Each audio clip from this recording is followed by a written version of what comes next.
کت خدا به دادمان همی برس، خزانه فینیتو ته کشیده می باشندی. مالیات را زیاد کن. کردیم، حتی به تاپاله گاوها هم مالیات بستیم، باز کفاف خرجهایمان را نمی دهد. عوارض را زیاد کن.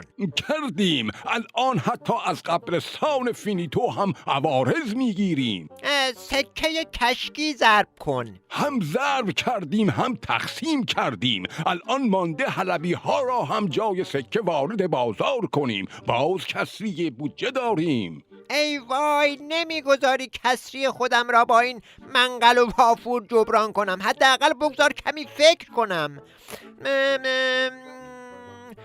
آها، برو گوشه و کنار فینیتو ببین چه از آبادی مانده که ما حراج نکرده ایم. کوه، جنگل، رودخانه، درخت، سنگ، کلوخ، قابلمه، کاسه، بادیه، مرغ، تخم مرغ، هر چی. این یعنی اینکه کل فینیتو را بفروشیم، مردم چپقمان را چاق می کنندی. بگو اموال دارالاماره است، اسمش را هم بگذار مولد سازی که کسی نفهمد.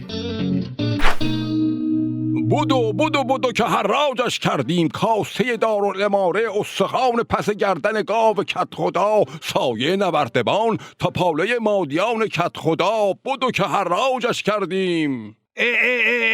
اون که کاسه من می باشنده. تخم مرغ‌های من اینجا چی کار میکنندی؟ ای دزدا، به اینم رحم نمی کنید. دیگر چیزی برای فینیتو نداشتید شما. مردم بزنید این دوزانه. زکی، این مولد سازی بود یا دوزبازی؟ کت خدا اموال فینیتو رو به اسم اموال دارالاماره خرج کرده، اسمش رو هم گذاشته مولد سازی. بابا خر خودتی.